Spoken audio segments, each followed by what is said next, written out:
สิริมังคโรสาธารณบุคคลคุณภาพกับการเผยแผ่พระพุทธศาสนาก็จะมีการจัดพิมพ์ 2,500 เล่มภาษาไทย 2,000 เล่มภาษาอังกฤษ 500 เล่มท่านที่สนใจร่วมบุญบริจาคได้ที่บัญชีธนาคารกรุงไทยเลขที่บัญชี 5111714-383 ชื่อบัญชีพระครูภาวนาโสภิตบุญญาวิสิทธิ์เมืองวงติดต่อสอบถามได้ที่พระครูภาวนาโสภิตไตรปัจนาด็อกเตอร์เจ้าวาดวัดบ้านเหล่าพระเจ้าตาเขียวอำเภอป่าซางเชียงใหม่โทร 0969521159 ได้ทุกวันข่าวสารเพื่อการประชาสัมพันธ์ขอเชิญชวนผู้ใจบุญร่วมบุญจัดซื้อที่ดินถวายวัดกู่มาปินร้าง300 ปีบ้านป่าขุยหมู่ที่ 3 ตำบลสันปูเลยอำเภอดอยสะเก็ดจังหวัดเชียงใหม่เพื่อขยายพื้นที่วัดเพิ่มขึ้นเนื่องจากวัดมีพื้นที่น้อยจะทำการสร้างเป็นศาสนสถานที่ปฏิบัติธรรมสืบสานศาสนาต่อไปร่วมบุญได้ที่ธนาคารกรุงเทพเลขที่บัญชี772-015-2391ชื่อบัญชีวัดชัยสถานเพื่อบูรณะวัดกู่มะปินหรือร่วมบุญติดต่อโดยตรงที่พระธวัชชัยธีรปัญโย0801732709-065-0209009 สวัสดีครับท่านผู้ฟังที่เคารพข่าวชาวบ้านผมกาเจตพระจำนิตบรรณาธิการข่าวก้าวหน้านิวกับการทำหน้าที่สื่อสารมวลชนของพี่น้องสื่อมวลชนทุกแขนงสาขาจากส่วนกลางและก็ส่วนภูมิภาคข่าวภายในประเทศข่าวจากต่างประเทศทั้งสื่อไทยสื่อเทศที่ทำหน้าที่เป็นกระจกเงาของสังคมในรอบวันรายงานข่าวต่อท่านผู้ชมท่านผู้ฟังที่ติดตามรับฟังข่าวชาวบ้านนะครับก็ถือว่าเหตุการณ์ต่างๆที่เกิดขึ้นในรอบวันที่พี่น้องสื่อมวลชนรายงานนั้นก็เป็นเรื่องราวที่เราได้ติดตามบริโภคข้อมูลข่าวสารประจำวันกันท่านที่ต้องการอ่านข่าวออนไลน์คลิกเข้าไปที่ www.9hnanew.com ก็เป็นหนังสือพิมพ์ออนไลน์ที่มีข่าวจากสำนักพิมพ์ต่างๆสำนักข่าวต่างๆได้นำข่าวสารมาลิงก์ฝากไว้ให้ท่านได้ติดตามข้อมูลข่าวสารกันธรรมะก่อนข่าววันนี้ก็เป็นส่วนหนึ่งที่เราได้รับรู้รับทราบเรื่องราวที่เกี่ยวข้องกับการผันผวนเปลี่ยนแปลงแม้แต่ดินฟ้าอากาศดินน้ำลมไฟอากาศธรรมชาติก็เปลี่ยนแปลงให้เราได้สัมผัสกันได้รู้ในยุคนี้เราก็คงไม่ต้องเท้าความไปถึงดินฟ้าอากาศที่เปลี่ยนแปลงในอดีตหรือจะมีต่อไปในอนาคตนั้นก็เป็นเรื่องราวที่หลายคนหลายท่านไม่มีอะไรคาดคิดแม้แต่สถานการณ์โควิด -19 ที่กลายพันธุ์มาแล้วก็เริ่มลดน้อยหรือเบาบางลงแม้เราจะมีผลจากการฉีดวัคซีนก็ดีหรือไม่ได้ฉีดวัคซีนก็ตามก็ถือว่าความเสียหายที่เกิดขึ้นในช่วงปี2 ปีทั่วโลกก็มีติดเชื้อไวรัสโควิด -19 เสียชีวิตไปส่วนหนึ่งแล้วก็เยียวยารักษาหายไปส่วนหนึ่งนี่แหละการเปลี่ยนแปลงเชื้อไวรัสใหม่ๆอาจจะมีตามมาแม้แต่โรคฝีดาษลิงก็ถือว่าก็ยังคงระบาดอยู่โรคภัยไข้เจ็บอื่นๆที่อาจจะเกิดขึ้นในอนาคตเราไม่รู้ไม่ทราบว่าจะมีอะไรมาเปลี่ยนแปลงทำให้เราเกิดการเจ็บป่วยไข้ไม่สบายก็ขอให้เราได้ดูแลสุขภาพตัวของท่านเองไม่ว่าจะเป็นหญิงเป็นชายเป็นเด็กเป็นผู้ใหญ่วันนี้การพึ่งพาตนเองเป็นสิ่งที่จะอยู่รอดปลอดภัยเรื่องของการกินนอนพักผ่อนการเสพอารมณ์ข่าวเสพข่าวหรือการอ่านข่าวก็ตามจากสื่อสิ่งพิมพ์ก็ตามนะครับวันนี้เราจะต้องทำความเข้าใจว่าร่างกายเราก็เหมือนเครื่องจักร เครื่องยนต์หรือรถยนต์นะครับจะต้องมีการหยุดพักผ่อนในการใช้งานเช่นเดียวกันร่างกายเราก็มีการออกมาเตือนถ้าเรานอนน้อยนอนไม่พอกินน้อยนอนน้อยก็ถือว่าส่งสัญญาณที่อาจจะกินน้อยอาจจะขาดแคลนสารอาหารนอนน้อยอาจจะรับนอนพักผ่อนไม่เพียงพอก็เป็นโทษมากกว่าเป็นคุณก็ฝากไว้เป็นธรรมะก่อนข่าวว่าทุกสิ่งทุกอย่างเปลี่ยนแปลงไม่มีอะไรเที่ยงแท้แน่นอนทุกคนอย่าไปคาดหวังอะไรกับเรื่องของอนาคตที่จะมาถึงเกี่ยวกับโรคภัยไข้เจ็บกระทั่งข่าวแรกวันนี้ในซีกรัฐบาลมติชนออนไลน์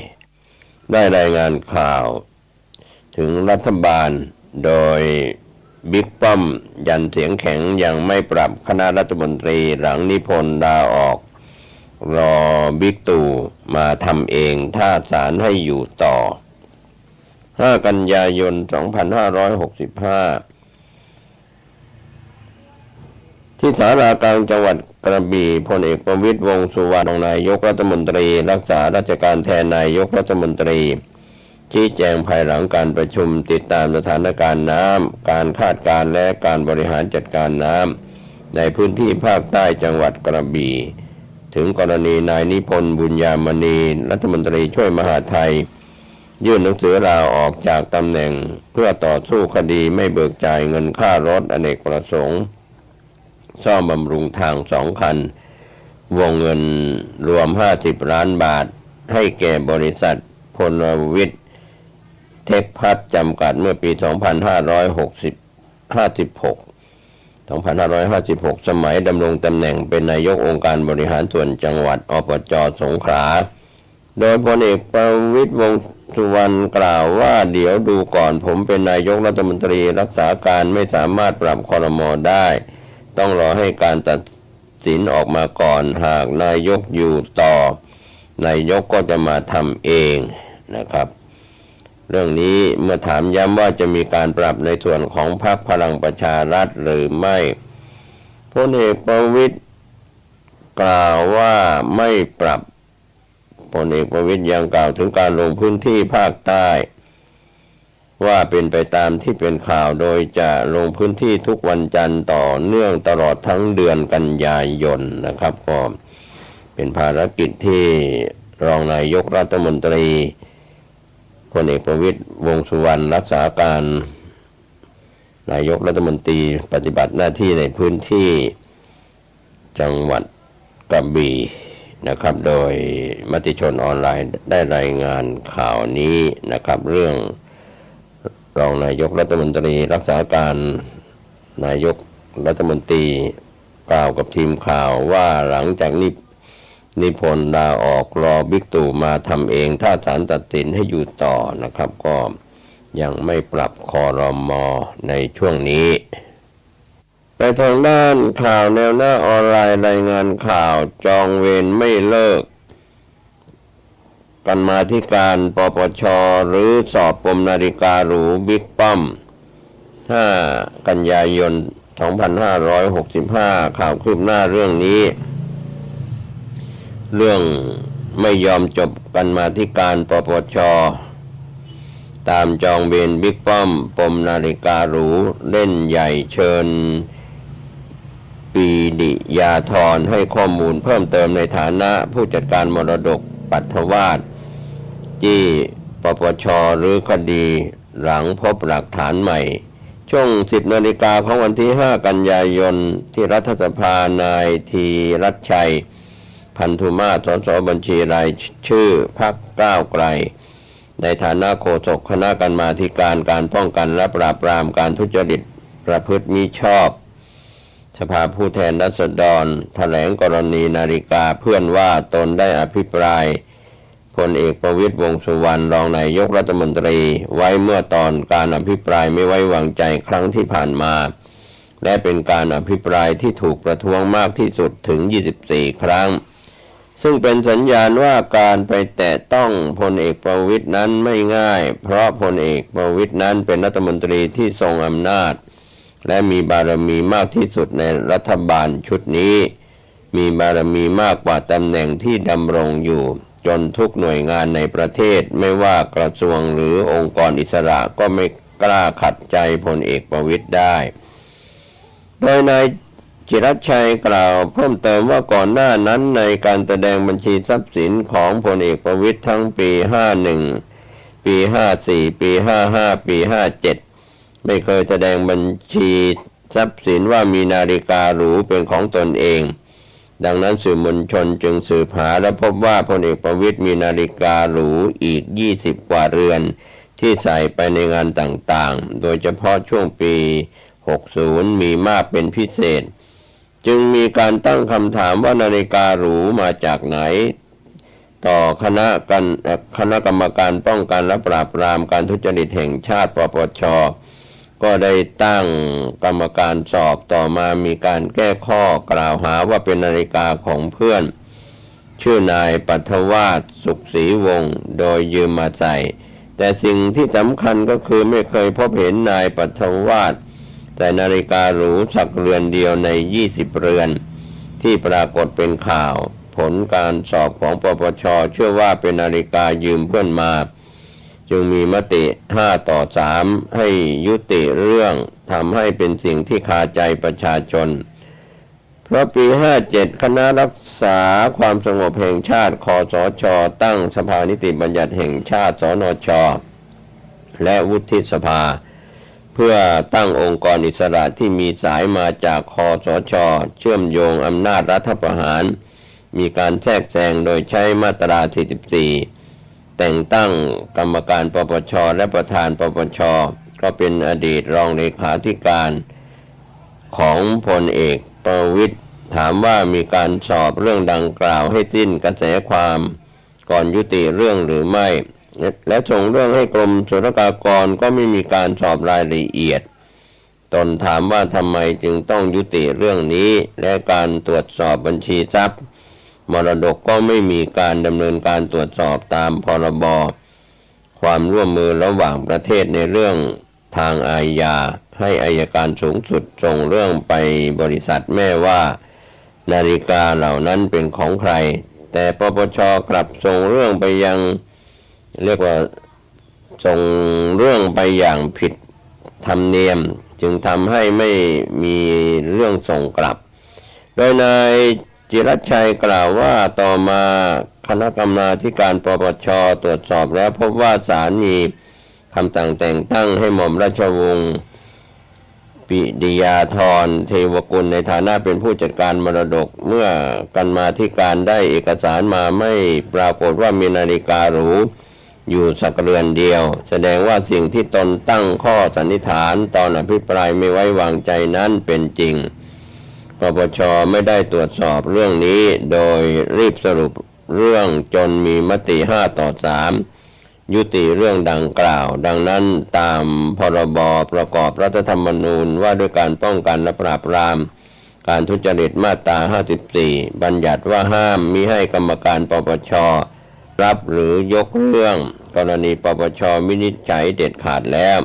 เว้นแต่มีพยานหลักฐานใหม่ที่มีสาระสำคัญของคดีทำให้คำวินิจฉัยเปลี่ยนแปลงไปซึ่งตนเชื่อว่ากรรมการปปช.ทั้ง3เสียงอยากให้ตรวจสอบเรื่องนี้ให้สิ้นกระแสความจึงขอให้1 ใน 3เสียงเสนอเพื่อนำเรื่องนี้กลับมาพิจารณาใหม่อีกครั้งเพราะมีหลักฐานใหม่และ3คนนี้ก็จะเป็นตัวอย่างที่ดีรวมทั้งขอให้กรรมการปปช.อีก5 คนช่วยตรวจสอบด้วยก็ขอความร่วมมือให้สำนักงานอัยการสูงสุดทำเรื่องไปบริษัทแม่ว่านาฬิกาหรูดังกล่าวเป็นของใครกันแน่รวมทั้งขอให้ประชาชนช่วยกันตรวจสอบserial numberที่มีการเปิดเผยเพื่อดำเนินการคู่ขนานกันไปในวันที่7 กันยายนกรรมาธิการปปช.จะเชิญหม่อมราชวงศ์ปรีดิยาธรมาให้ข้อมูลในฐานะผู้จัดการมรดกต่อไป ข่าวคืบหน้าจะได้รายงานนะครับขอบคุณแนวหน้าออนไลน์รายงานข่าวจองเวรไม่เลิกกันมาที่การปปช.หรือสอบปมนาฬิกาหรูบิ๊กป้อมนะครับข่าวคืบหน้าจะได้รายงานเพิ่มเติมเข้ามาไปทางด้านข่าวผู้จัดการออนไลน์รายงานข่าวว่าดาราจีนจอมเฉาลี่เสี่ยวลู่ใส่ชุดไทยไปวัดแต่โดนวิจารณ์แต่งโป๊เรียกร้องความสนใจ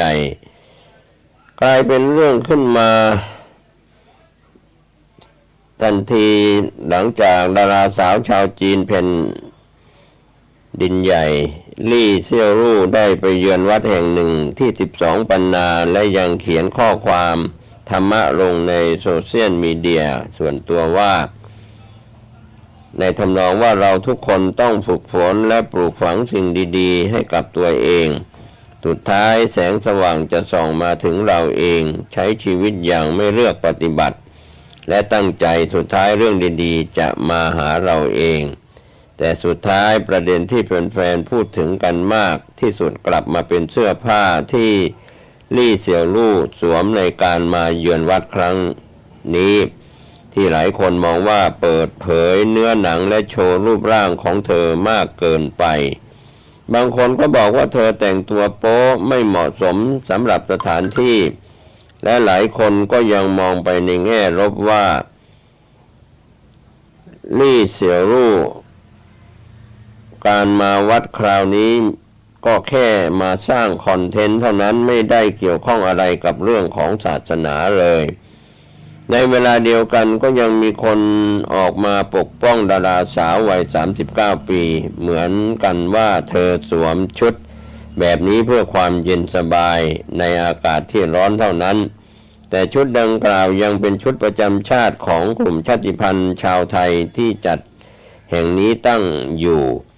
ลี่เสี่ยวรู่วัย39 ปีแจ้งเกิดตั้งแต่หนังเรื่องแรก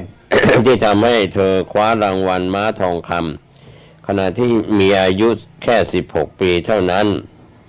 หลังจากนั้นนักแสดงสาวชาวปักกิ่งก็มีผลงานการแสดงออกมาอย่างต่อเนื่องรวมถึงหนังฮิตต่างๆนะครับอย่างไรก็ตามระยะหลังชีวิตของดาราสาวคนนี้กลับเต็มไปด้วยประเด็นอื้อฉาวโดยเฉพาะอย่างยิ่งในปี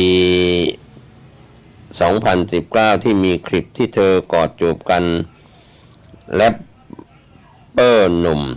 หลุดออกมาในโลกออนไลน์ทั้งที่เธอแต่งงานกับนักแสดงหนุ่มเจียหน่ายหนิงอยู่ในขณะนี้จนทำให้คู่แต่งงานที่ใช้ชีวิตด้วยกันมา9 ปีและมีลูกสาวด้วยกันต้องประกาศแยกทางโดยตัวของลี่เสี่ยวลู่ได้หยุดพักรับงานทันทีครับก็เป็นเรื่องราวของดาราสาวจีนจอมเฉาลี่เสี่ยวลู่ใส่ชุดไทยไปวัดแต่โดนวิจารณ์แต่งโป๊เรียกร้องความสนใจนะครับก็เป็นวัดพุทธแห่งหนึ่งในยูนนานเพราะหลายคนมองว่าเสื้อผ้าที่เธอสวมใส่เซ็กซี่เกินความเหมาะสมที่จะเข้าไปยังสาธารณสถานแต่ก็มีหลายคนมองว่าเธอก็แค่สวมชุดประจำท้องถิ่นเท่านั้นนะครับขอบคุณผู้จัดการออนไลน์ที่ได้รายงานข่าวต่างประเทศเรื่องนี้เข้ามาก็เป็นมุมมองของชาวพุทธไม่ว่าจะเป็นชาวพุทธในไทยชาวพุทธทั่วโลกการแต่งกายสุภาพเรียบร้อยทั้งหญิงและชายเข้าไปยังวัดวาอารามที่เป็นสาธารณสถานก็บ่งบอกถึงด้านมีวัฒนธรรมเคารพในวัฒนธรรมท้องถิ่นแต่ละที่แต่ละแห่งโดยเฉพาะสาธารณสถานพุทธสถานข่าวต่อเรื่องของจีนได้มีการอนุมัติวัคซีนโควิดแบบสูตรเพื่อใช้ในกรณีฉุกเฉินแล้วนะครับก็เป็นข่าวต่างประเทศที่ทางทีมข่าวได้รับรายงานกันเข้ามาครับก็เกี่ยวกับวัคซีนนะครับที่ปรากฏโดยแนวหน้าออนไลน์รายงานว่าจีนอนุมัติใช้วัคซีนโควิดแบบสูตรคือสูตรดมนะครับเพื่อใช้ในกรณีฉุกเฉิน5 กันยายน 2565 คังซีโนไบโอโลจิกบริษัทผลิตวัคซีนของจีนแจ้งว่าหน่วยงานกำกับดูแลด้านยาของจีนได้อนุมัติให้ใช้วัคซีนป้องกันโรคติดเชื้อไวรัสโคโรนา 2019 หรือโควิด -19 แบบสูดดมนะครับที่ของบริษัทเป็นการฉุกเฉินแล้วบริษัทแจ้งต่อคณะกรรมการกำกับดูแลหลักทรัพย์และตลาดหลักทรัพย์ฮ่องกงวันนี้ว่าสำนักงานผลิตภัณฑ์ยาแห่งชาติของจีนอนุมัติให้ใช้วัคซีนโควิดแบบสูตรของบริษัทในการฉุกเฉินแล้วโดยใช้วัคซีนเข็มกระตุ้นการอนุมัตินี้จะมีผลเชิงบวกต่อผลการดำเนินงานของบริษัทหากหน่วยงานรัฐบาลที่เกี่ยวข้องจัดซื้อและนำไปใช้ยังไม่ชัดเจนว่าจะสามารถจำหน่ายได้เมื่อใดเนื่องจากต้องรอการอนุมัติด้านการบริหารจัดการเพิ่มเติมส่วนยอดจำหน่ายจะขึ้นกับสถานการณ์การระบาดในจีนและก็ต่างประเทศจีนมีโควิดระบาดระลอกใหม่อีกครั้งในช่วงนี้เมืองเซินเจิ้นที่เป็นศูนย์กลางเทคโนโลยีทางตอนใต้ของประเทศได้ล็อกดาวน์พื้นที่ส่วนใหญ่เมื่อวันเสาร์ขณะที่เมืองเฉิงตูทางตะวันตกเฉียงใต้ก็ล็อกคน21 ล้านคนเมื่อวันพฤหัสบดีจีนแจ้งพบผู้ติดเชื้อรายใหม่เมื่อวันเสาร์ 1,848 คนลดลงเล็กน้อยจาก 1.988 คนเมื่อวันศุกร์ครับก็เป็นเรื่องราวข่าวที่ทางทีมข่าวได้รับรายงานจากแนวหน้าออนไลน์จีนอนุมัติให้ใช้วัคซีนโควิดแบบสูดดมเพื่อใช้ในกรณีฉุกเฉินข่าวคืบหน้าจะได้รายงานเพิ่มเติมเข้ามาไปทางด้านข่าวกรุงเทพธุรกิจออนไลน์ได้รายงานข่าวการเมืองระทึกศาลรัฐธรรมนูญนัดวาระพิเศษ8 กันยายนถกคดี8 ปีประยุทธ์5 กันยายน 2565 ช่วงเวลา 11:54 นาที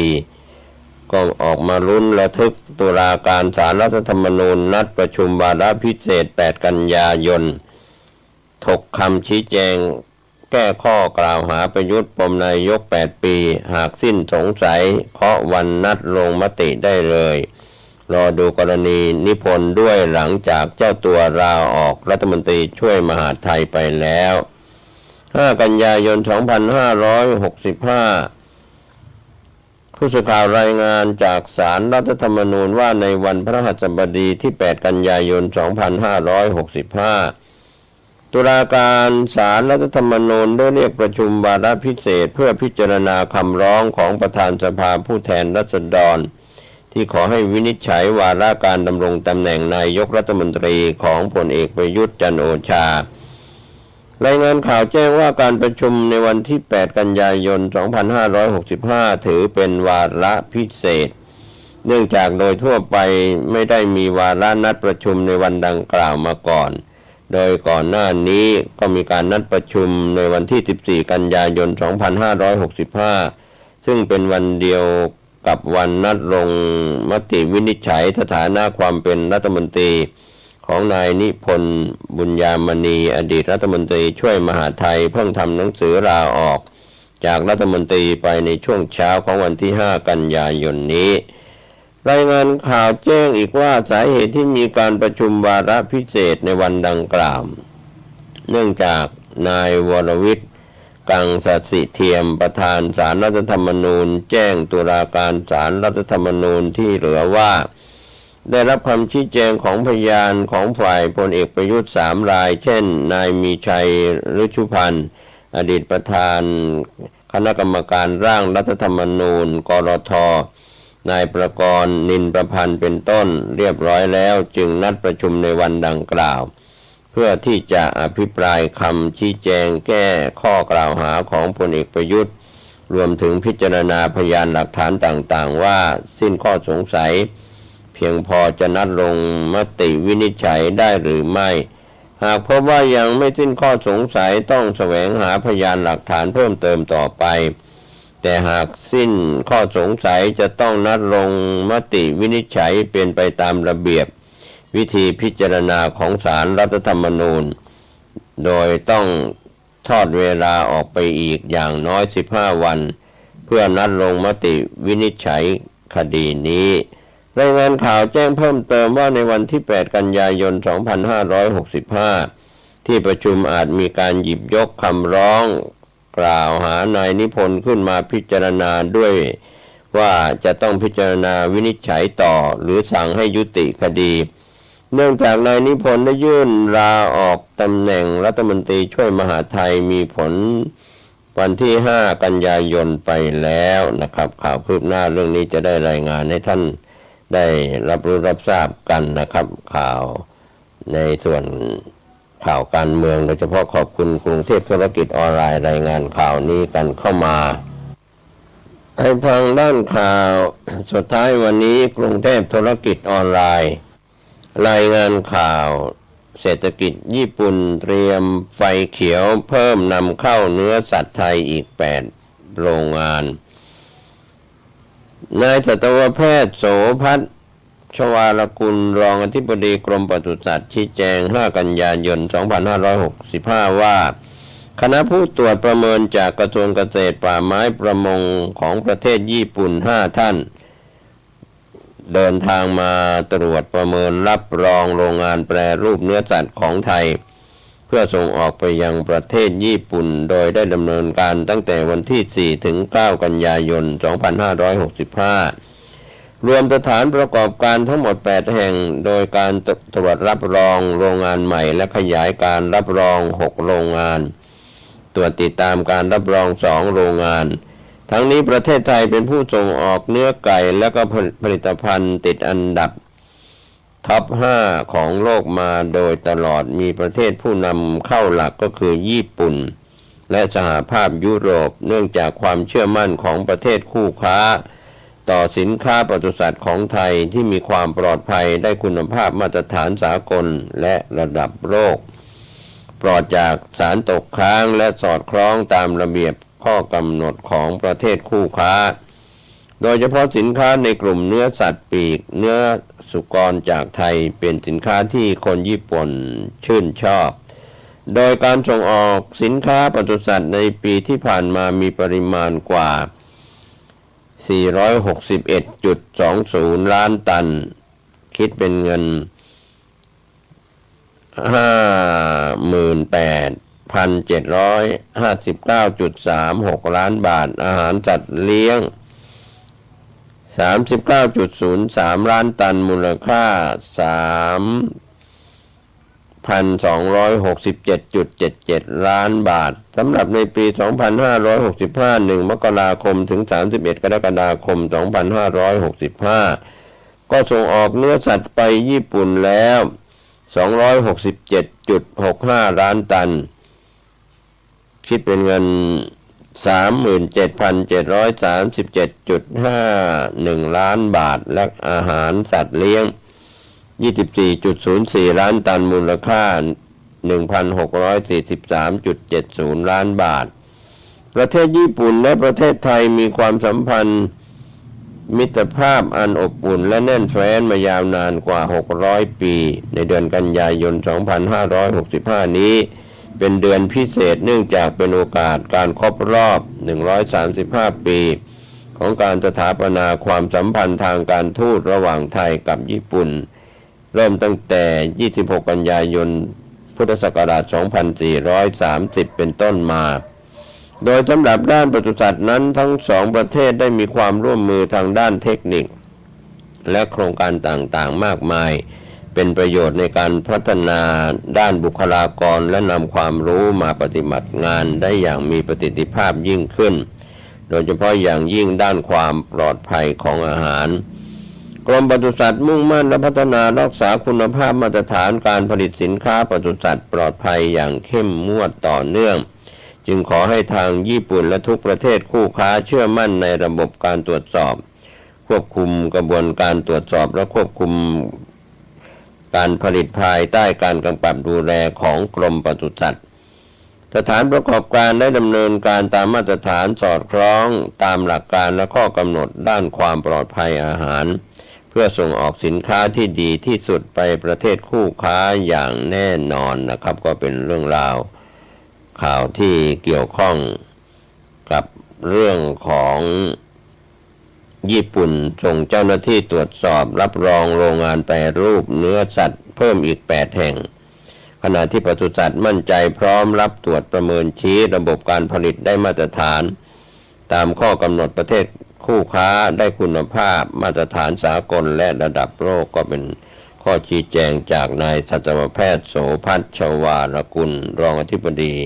กรมปศุสัตว์ชี้แจง5 กันยายน 2565ก็ขอบคุณกรุงเทพธุรกิจออนไลน์ที่ได้รายงานข่าวเศรษฐกิจเกี่ยวกับญี่ปุ่นเตรียมไฟเขียวเพิ่มนำเข้าเนื้อสัตว์ไทยอีก8โรงงาน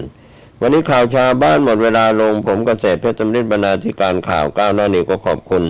พี่น้องสื่อมวลชนทุกแขนงสาขาจากส่วนกลางและก็ส่วนภูมิภาคทั้งสื่อไทยสื่อเทศข่าวภายในประเทศข่าวต่างประเทศด้วยความขอบคุณ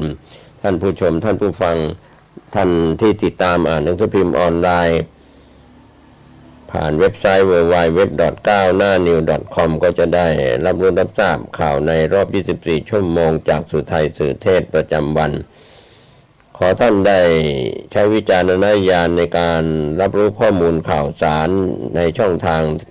ผ่านข่าวชาวบ้านวันนี้ขอทุกคนทุกท่านติดตามการพยากรณ์อากาศจากกรมอุตุนิยมวิทยาศูนย์อุตุนิยมวิทยาประจำภาคเดินทางขึ้นเหนือล่องใต้ด้วยความปลอดภัยในการใช้รถใช้ถนนสวัสดีครับสวัสดีครับท่าน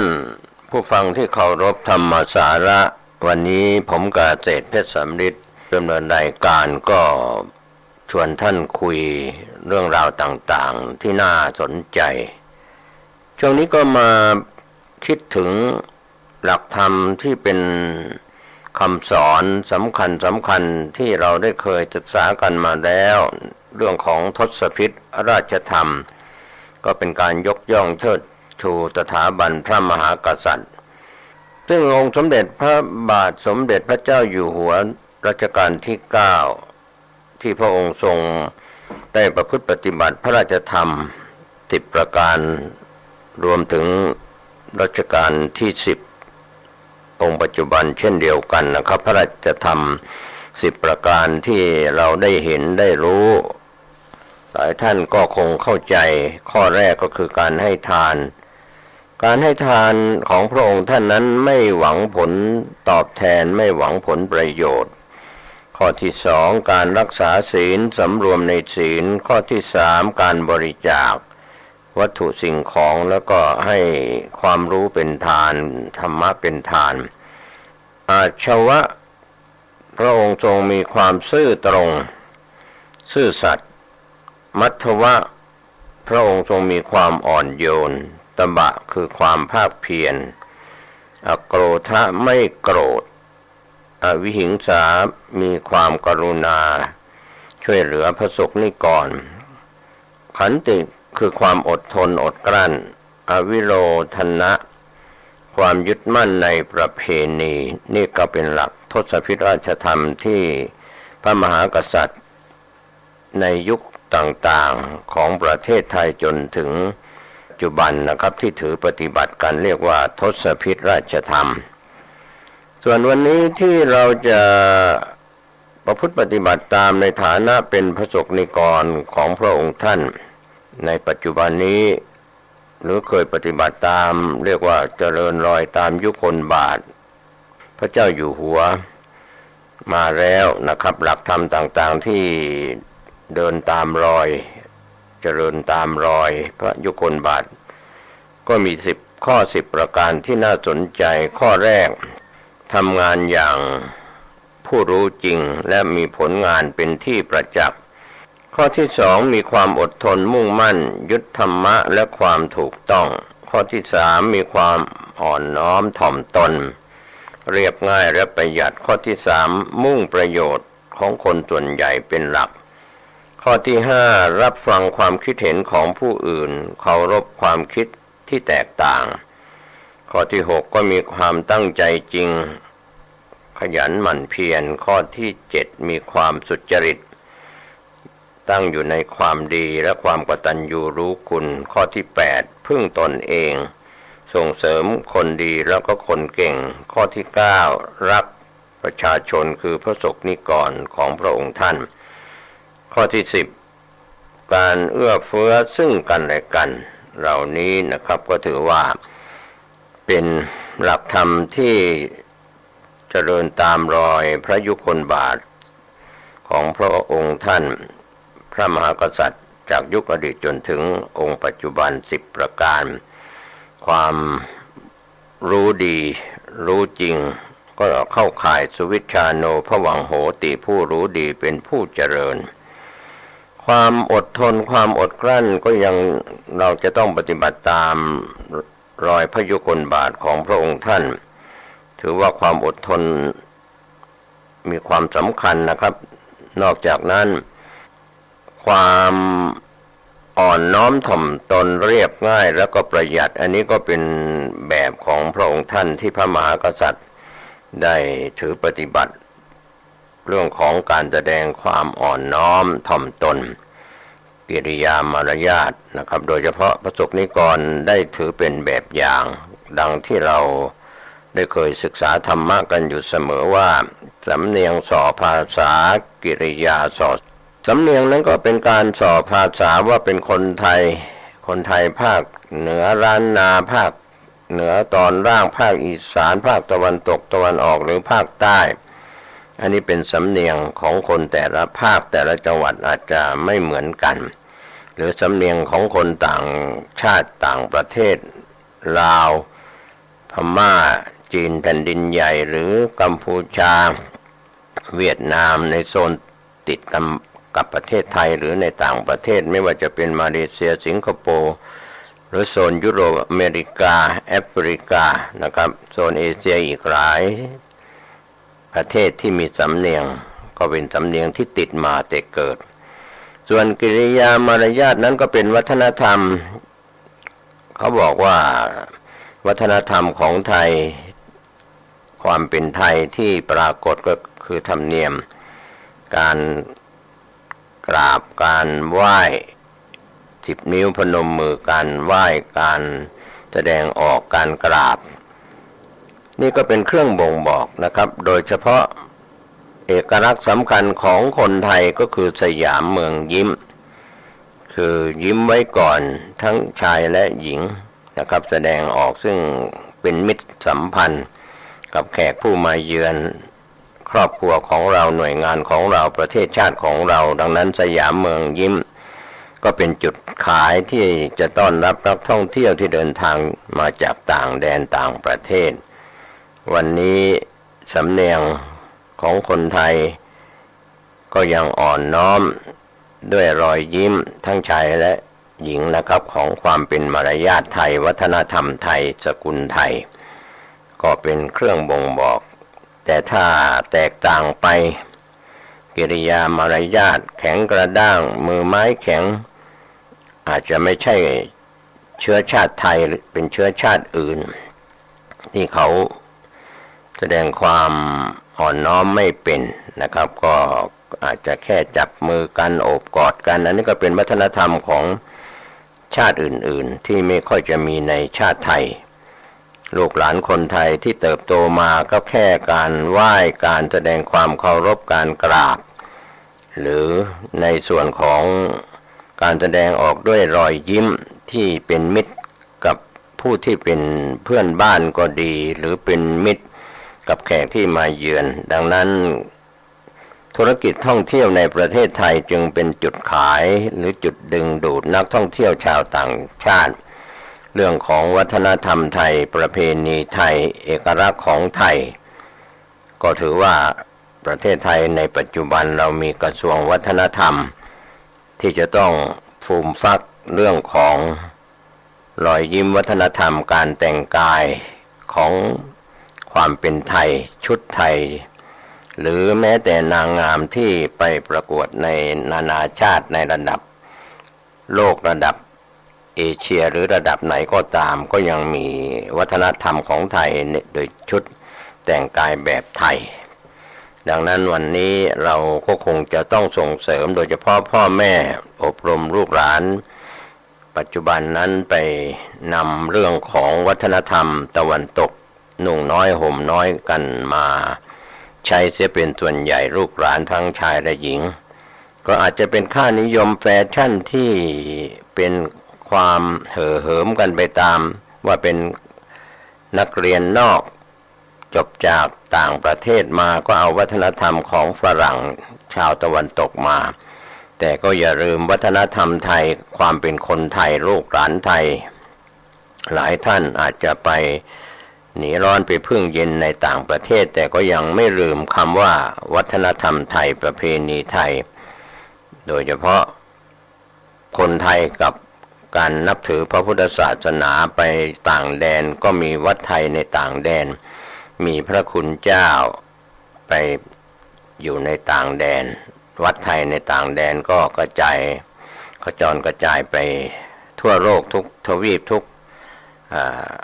ใน209ประเทศนี้ก็มีมากทีเดียวเพราะฉะนั้น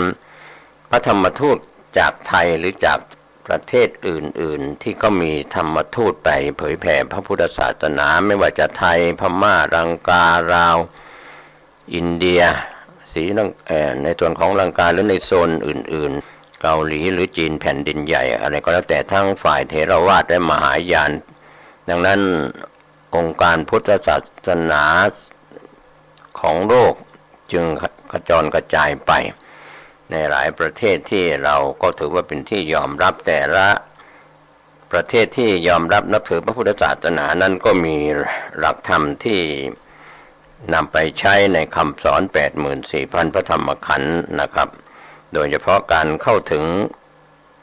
ไตรสรณคมมีพระพุทธเจ้าเป็นที่พึ่งที่ระลึกมีพระธรรมเจ้าเป็นที่พึ่งที่ระลึกมีพระสังฆเจ้าเป็นที่พึ่งที่ระลึกนะครับเรียกว่าไตรสรณคมการแสดงตนเป็นพุทธมามกะก็การเข้าถึงพระพุทธพระธรรมพระสงฆ์เป็นที่พึ่งที่ระลึกนี่แหละครับท่านผู้ฟังก็ถือว่าเป็นหัวใจสำคัญในความเป็นชาวพุทธจะโดยมีบัตรหรือไม่มีบัตรแต่ว่าโดยชาวพุทธโดยสัมมโนครัวอย่างไทยเราก็อาจจะลูกหลานในยุคหลังก็ไม่ได้เข้าถึงคำสอนอบรมสั่งสอนให้เข้าใจโดยเฉพาะพ่อแม่ที่เป็นพี่น้องชาวพุทธนั้นมีส่วนสำคัญวันนี้ถ้าท่านละเลยคิดว่าเขาเรียนสูงศึกษาสูงจบปริญญาตรีปริญญาโทปริญญาเอกแล้วเขาก็รู้ส่วนที่เขาจบการศึกษาแต่เรื่องของวัฒนธรรมประเพณีของไทยก็โดยเฉพาะก็กราบนมัสการพระคุณเจ้าตามวัดวารามต่างๆที่เป็นพระอุปชาอาจารย์อุเทศาจารย์นิสยาจารย์เป็นอาจารย์ผู้สอนผู้สั่งผู้สอนสาวกสังโฆเป็นผู้พระสงฆ์ที่ปฏิบัติดีปฏิบัติชอบสอนสั่งผู้ที่เข้าไปสู่วัดวารามหรือท่านจรถะเดินทางออกไปประกาศพระศาสนาในต่างถิ่นต่างที่ออกไปนะครับการที่เราเห็นภาพที่ดีๆที่ยังปรากฏอยู่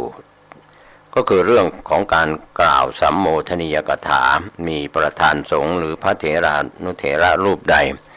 เป็นในงานต่างๆก็จะมีการกล่าวสัมโมทนียกถาก่อนที่จะยถาสัพพีก่อนที่จะพระคุณเจ้าจะให้พรและศรัทธาประชาชนชาวพุทธก็จะรับพรก็ขอให้ประธานสงฆ์หรือพระเถรานุเถระที่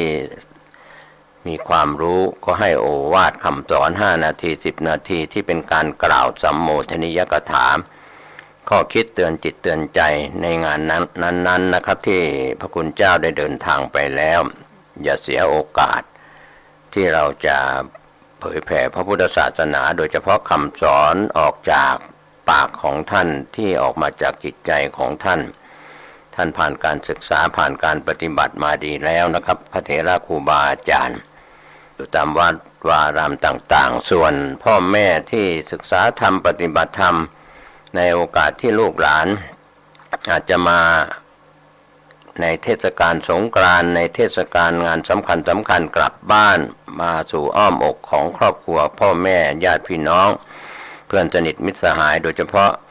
พ่อแม่ปู่ย่าตายายพ่ออุ้ยแม่อุ้ยนะครับเห็นลูกหลานมาก็คงจะให้โอกาสในการที่เขามาคารวะขอสุมาคารวะในประเพณีสงกรานต์หรือปีใหม่เมืองของชาวล้านนาก็ตามสิ่งดีๆเหล่านั้นการให้พรของท่านคำสอนของท่านที่ท่านเป็นพ่อแม่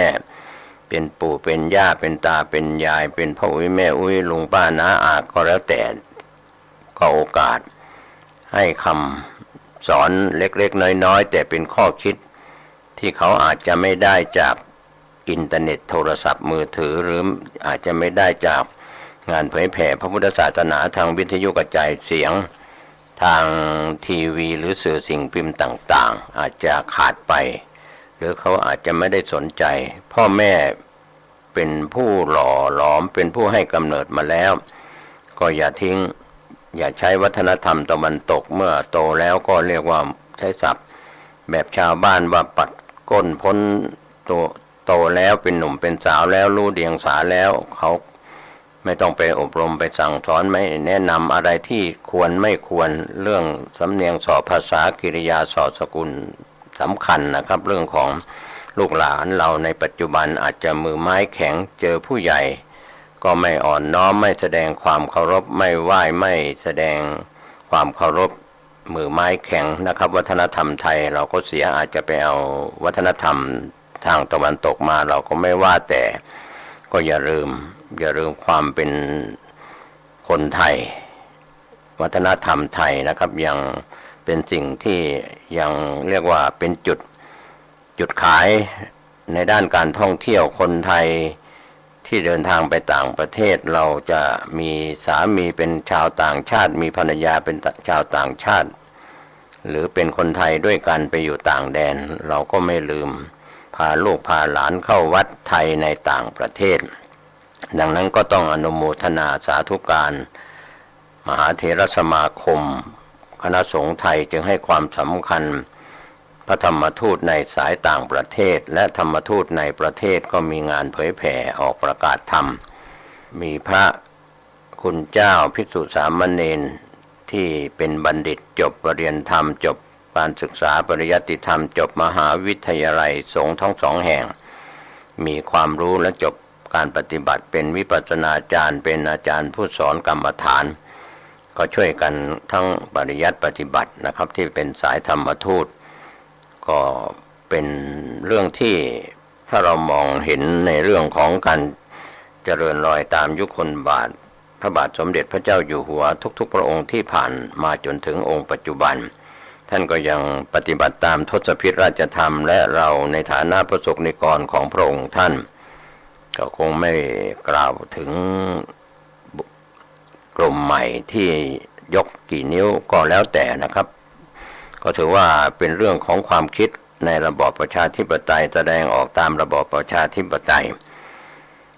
ท่านจะเชื่อคนไทยที่เป็นพ่อแม่หรือจะเชื่อคนต่างประเทศหรือคนไทยที่ไปอยู่ต่างแดนก็แล้วแต่ที่วิดีโอคอลกันเข้ามาก็เราก็ต้องใช้วิจารณญาณในการรับข้อมูลนะครับไม่แบ่งพรรคแบ่งสีแบ่งฝ่ายก็เป็นเรื่องสำคัญก็เรื่องของความอ่อนน้อมยังไม่พอนะครับยังเราเจริญรอยตามยุคลบาทของพระมหากษัตริย์พระมหากษัตริย์นั้นมุ่งประโยชน์ของคนส่วนใหญ่ก็คือพระสงฆ์นิกรเป็นส่วนใหญ่ที่เสด็จไปในพื้นที่ต่างๆของประเทศไทยแล้วก็ไปเสด็จไปยังต่างประเทศก็ถือว่านำแบบอย่างที่ดีมาปรับใช้ในประเทศไทยนอกจากนั้นสิ่งที่เป็นการเจริญรอยตามยุคลบาทของพระมหากษัตริย์ก็คือการรับฟังความคิดเห็นของผู้อื่นก็คือประสบนิกรเราก็เช่นเดียวกันเราเจริญรอยตามบางคนนี่ฟังใครไม่ได้ใหญ่เหลือเกินเก่งเหลือเกินฉลาดเหลือเกินโง่ไม่เป็นก็เป็นใหญ่ยากเหมือนกันในยุคโลกาภิวัตน์คิดว่าตัวเองฉลาดเรียกว่าน้ำชาล้นถ้วยเกินขอบเขตเรียกว่าฟังใครไม่เป็นนี่ก็ถือว่าเป็นบุคคลอันตรายเป็นอัตตาธิปไตยรุนแรง นอกจากนั้นก็มีข้อที่พูดถึงว่าต้องให้เกียรติให้ความเคารพความคิดเห็นที่แตกต่างของประสบนิกรของพระองค์ในชาติในบ้านเมืองอาจจะมีความคิดเห็นแตกต่างก็ต้องให้ความเคารพนะครับเหมือนกันประสบนิกรก็ต้องให้เกียรติซึ่งกันและกันถ้าแบ่งพรรคแบ่งสีแบ่งฝ่ายก็วุ่นวายกันไม่จบไม่สิ้นจากยุคอดีตจนถึงปัจจุบันนอกจากนั้นยังเจริญรอยตามพระมหากษัตริย์ในเรื่องของความตั้งใจจริงความขยันหมั่นเพียรเรียกว่าเป็นตัวอย่างและในข้อสำคัญก็คือมีสัจจะวาจามีสุจริตแล้วก็มีความกตัญญูรู้คุณและตอบแทนคุณอันนี้ก็เป็นสาระสำคัญเรื่องของขาดความกตัญญูความจริงธรรมะ 84,000 พระธรรมขันธ์นำมาเพียงข้อใดข้อหนึ่งโดยเฉพาะแค่ลูกหลานเป็นคนกตัญญูต่อพ่อแม่ต่อวงตระกูลหรือมีความกตัญญูรู้คุณของแผ่นดินอันนี้สำคัญนะครับคนไทยไม่รู้จักคุณค่าไม่รู้จักคุณของแผ่นดินแล้วจะอยู่บนแผ่นดินไทยได้มีความสุขความเจริญอย่างไรคนต่างชาติที่เข้ามาอาศัยอยู่ในแผ่นดินไทยเขาจะรู้คุณหรือไม่รู้คุณนั้นก็เป็นส่วนหนึ่งแต่คนไทยตั้งแต่บรรพบุรุษของแต่ละตระกูลแต่ละคนแต่ละท่านนะครับต้องรู้คุณของแผ่นดินอาศัยทำมาหากินทำเกษตรกรรมชาวไร่ชาวนาชาวสวนหรือที่อยู่อาศัยจะอยู่พื้นที่ราบในเมืองชนบทบนดอยบน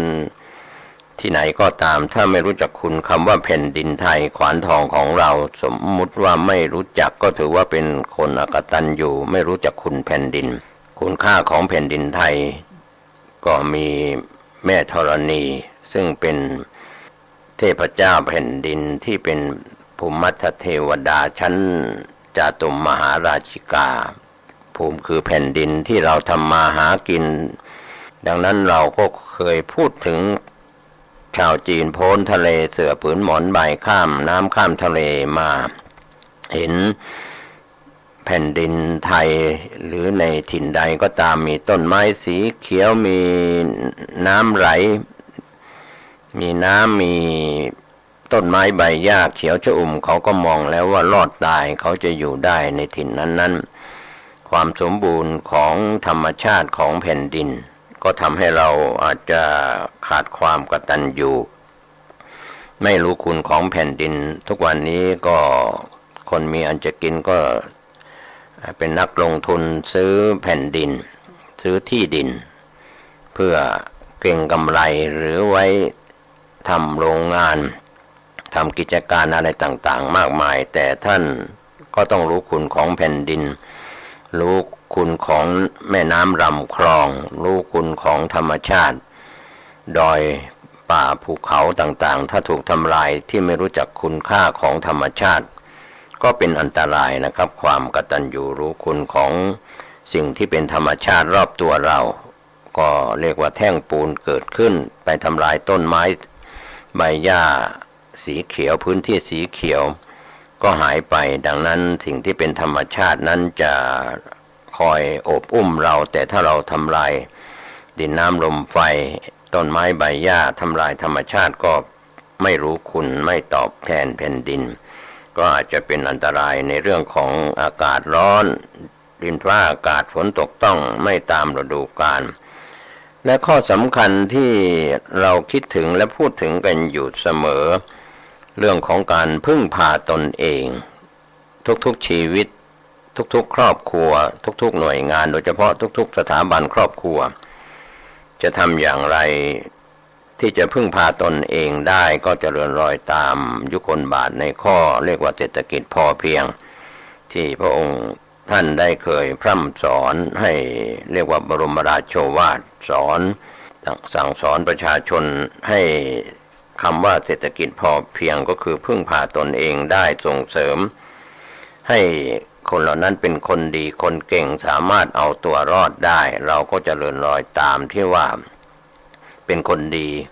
สีสังคมของชาติของแผ่นดินจึงมีวัน พ่อแห่งชาติวันแม่แห่งชาติเป็นตัวอย่าง นอกจากนั้นก็มีคนดีสีสังคมที่เราได้ถูกเทิดทูนยกย่องว่าวันพ่อเป็นพ่อดีเด่นวันแม่เป็นแม่ดีเด่นอย่างนี้เป็นตัวอย่างก็ถือว่าเป็นคนดีของสถาบันครอบครัวทำตัวอย่างให้ลูกหลานส่งเสริมลูกหลานได้ดิบได้ดีนะครับแต่ข้อที่9นี่ก็เป็นส่วนที่พระองค์ท่านพระมหากษัตริย์ท่านจะต้องก้มลงมามองพระสงฆ์นิกรของพระองค์ท่านรักประชาชนไม่ใช่รักธรรมดานะครับเสด็จเยี่ยมเยียนพระสงฆ์นิกรประชาชนใน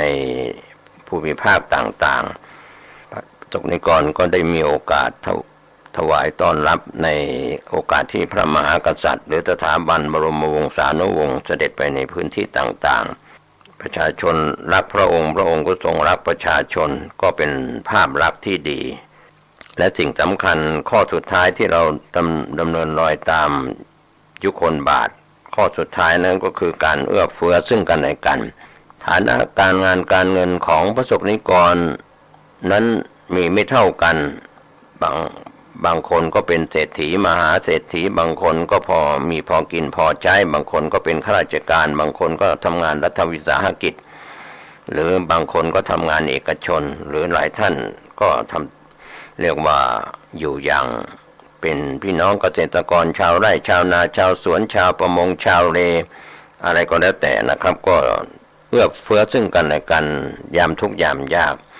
ยามลำบากก็แบ่งปันช่วยเหลือกันเอื้อเฟื้อในความเป็นคนไทยหรือชาวต่างชาติที่มาอยู่ในประเทศไทยไม่แรงน้ำใจอย่างนี้เป็นต้นเป็นตัวอย่างนะครับก็วันนี้ก็ขออนุญาตท่านผู้ฟังนำหลักธรรมในทศพิธราชธรรมที่นำมาเสนอว่าพระมหากษัตริย์เป็นองค์ศาสนูปถัมภกย่อยกพระพุทธศาสนาพระองค์ท่านก็มีทศพิธราชธรรม10 ข้อมีทานมีศีลมีการบริจาคมีความซื่อตรงมีความอ่อนโยนมีความเพียรมีความไม่โกรธมีความกรุณาต่อพระสงฆ์นิกรของพระองค์มีความอดทนอดกลั้นแล้วก็มีความ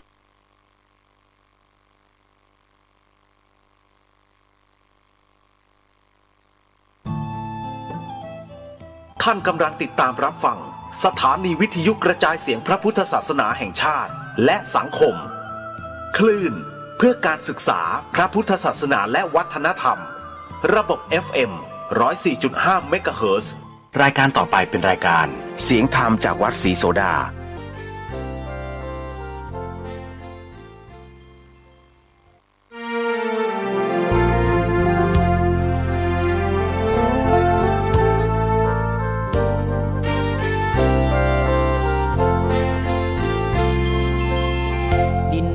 ถิ่นดงธุรกันดารมีนามเรียกขานของศิษย์พระตถาคตผู้ออกเผยแผ่ธรรมะ